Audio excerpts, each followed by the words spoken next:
Jadi nanti saya kasih petunjuk ke Menko Infrastruktur ya. Rencanakan yang baik. Trans Sumatera Railway, Trans Kalimantan Railway, Trans Sulawesi Railway.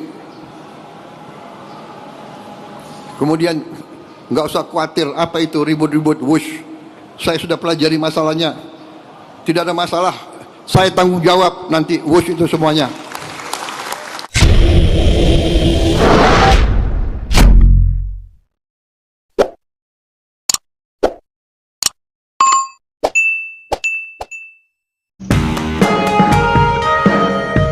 Kereta cepat Jakarta-Bandung, Wush, melaju sebagai simbol kemajuan Indonesia.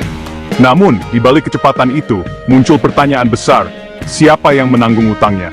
Isu ini bukan sekadar angka triliunan rupiah, tapi juga pertarungan narasi politik dari era Jokowi hingga Prabowo. Ketika Presiden Prabowo menyatakan akan bertanggung jawab penuh, publik bertanya apakah ini janji politik atau benar negara dan rakyat yang akan membayar. Mari kita bedah. Karena setiap rupiah yang digunakan untuk proyek ini adalah uang rakyat, dan transparansi adalah hak kita semua. Proyek Wush bermula dari mimpi besar untuk menghubungkan Jakarta dan Bandung dengan kereta cepat. Sebuah visi yang diharapkan mampu memangkas waktu tempuh secara drastis dan membawa Indonesia ke era baru transportasi modern. Ide ini muncul di tengah kebutuhan akan solusi transportasi yang efisien di Pulau Jawa, yang selama ini dikenal dengan kemacetan dan kepadatan lalu lintasnya. Pada awalnya, pemerintah berjanji bahwa proyek ini tidak akan membebani anggaran pendapatan dan belanja negara, APBN. Setelah melalui proses seleksi yang ketat, Cina akhirnya dipilih sebagai mitra utama, mengalahkan Jepang yang juga mengajukan proposal. Penandatanganan kerjasama pun dilakukan dengan penuh semangat, menandai dimulainya proyek infrastruktur terbesar di Asia Tenggara ini. Namun, perjalanan proyek Wush tidak semulus yang dibayangkan. Proses pembebasan lahan yang rumit, tantangan teknis di lapangan, serta perubahan desain membuat biaya proyek melonjak tajam.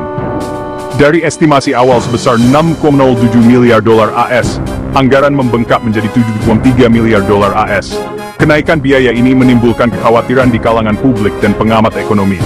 Skema business to business (B2B) yang diharapkan bisa menutup seluruh pembiayaan tanpa dana negara, akhirnya gagal. Pemerintah pun terpaksa turun tangan dengan menyuntikkan dana APBN untuk menutupi kekurangan. Meski sebelumnya hal ini sempat menjadi janji utama agar proyek tidak membebani keuangan negara. Pada Oktober 2023, kereta cepat Wush akhirnya diresmikan dan mulai beroperasi. Peresmian ini menjadi momen bersejarah, namun di balik kemegahan tersebut, Indonesia kini menanggung utang besar kepada China Development Bank, yang nilainya mencapai 112 triliun rupiah. Angka ini menjadi perhatian serius bagi banyak pihak. Studi kelayakan yang terlalu optimistis dan proyeksi keuntungan yang tidak realistis, kini menjadi sorotan. Banyak pihak menilai bahwa perhitungan awal terlalu ambisius, sehingga risiko kerugian membayangi proyek ini, terutama setelah terjadi pergantian presiden dan arah kebijakan ekonomi nasional berubah. Kini, Wush bukan hanya simbol kemajuan teknologi dan ambisi Indonesia di bidang transportasi, tetapi juga menjadi dilema kebijakan publik dan beban finansial yang harus ditanggung negara. Proyek ini menjadi pelajaran penting tentang pentingnya perencanaan matang, transparansi, dan pengelolaan risiko dalam pembangunan infrastruktur berskala besar. Pada bulan November 2025, sebuah pernyataan mengejutkan datang dari Presiden Prabowo Subianto. Dalam konferensi pers yang disiarkan secara nasional, Prabowo menegaskan komitmennya untuk mengambil tanggung jawab penuh atas proyek kereta cepat Wush, proyek infrastruktur terbesar dan paling ambisius di Indonesia dalam satu dekade terakhir. Dengan nada tegas, ia menyampaikan bahwa pemerintahannya tidak akan lari dari konsekuensi, baik keberhasilan maupun kegagalan proyek ini. Prabowo menegaskan, negara akan memastikan operasional Wush berjalan lancar, dan segala risiko keuangan yang timbul akan ditanggung oleh pemerintah, bukan dibebankan kepada masyarakat secara langsung. Ia juga menyoroti pentingnya Wush sebagai simbol kemajuan bangsa, dan upaya mempercepat konektivitas antar wilayah. Pernyataan ini langsung menjadi sorotan utama di berbagai media. Banyak pihak memuji keberanian Prabowo, menganggapnya sebagai pemimpin yang siap bertanggung jawab. Namun, Tak sedikit pula yang skeptis, mempertanyakan apakah ini benar-benar solusi nyata, atau hanya manuver politik untuk meredam kritik dan menjaga citra pemerintah. Tanggung jawab yang dimaksud Prabowo adalah tanggung jawab institusional. Negara sebagai entitas yang menanggung beban utang dan risiko finansial, bukan tanggung jawab pribadi presiden. Hal ini menimbulkan diskusi baru tentang bagaimana pemerintah akan mengelola beban utang WUSH di tengah tekanan fiskal yang sudah ada. Di media sosial, perdebatan pun memanas. Sebagian masyarakat mengapresiasi langkah Prabowo, melihatnya sebagai bentuk kepemimpinan yang tegas. Namun, ada juga yang menuding ini hanya upaya untuk melindungi warisan presiden sebelumnya, Joko Widodo, dan menghindari kegagalan proyek yang sudah terlanjur berjalan. Isu ini pun menyoroti kebutuhan mendesak akan transparansi dalam pengelolaan proyek besar negara. Banyak pihak menuntut audit terbuka, pengawasan ketat, dan jaminan bahwa tidak ada praktik korupsi yang merugikan rakyat. Kekhawatiran soal potensi penyalahgunaan anggaran dan kurangnya akuntabilitas menjadi sorotan tajam. Meski janji Prabowo sempat meredam polemik, masyarakat tetap menuntut langkah konkret. Mereka ingin bukti nyata, bukan sekadar retorika politik. Diskusi publik semakin ramai, dari ruang-ruang diskusi hingga aksi demonstrasi kecil di berbagai kota. Kini, beban finansial WUSH menjadi ujian besar bagi pemerintah Prabowo. Mampukah janji tanggung jawab ini benar-benar diwujudkan? Ataukah justru akan menjadi beban baru bagi keuangan negara di masa depan? Hanya waktu yang akan menjawab. Dokumen pinjaman antara Konsorsium Indonesia dan China Development Bank membuktikan beban utang WUSH nyata. Audit PPK dan laporan kementerian menyoroti pembengkakan biaya yang mencurigakan. Biaya konstruksi per kilometer di Indonesia jauh lebih tinggi dibanding China, memicu dugaan markup. KPK pun menyelidiki dugaan korupsi, menegaskan proses hukum tetap berjalan meski ada jaminan politik. Transparansi dokumen, mulai dari kontrak hingga audit, jadi tuntutan publik. Akses data, kepercayaan pada proyek ini terus dipertanyakan. Utang WUSH jadi isu abadi karena politisasi, proses hukum lambat, dan riuh media sosial. Setelah Pilpres, proyek ini jadi amunisi oposisi dan simbol pertarungan politik nasional. KPK menjaga isu tetap panas, sementara proses hukum yang berlarut-larut menambah spekulasi.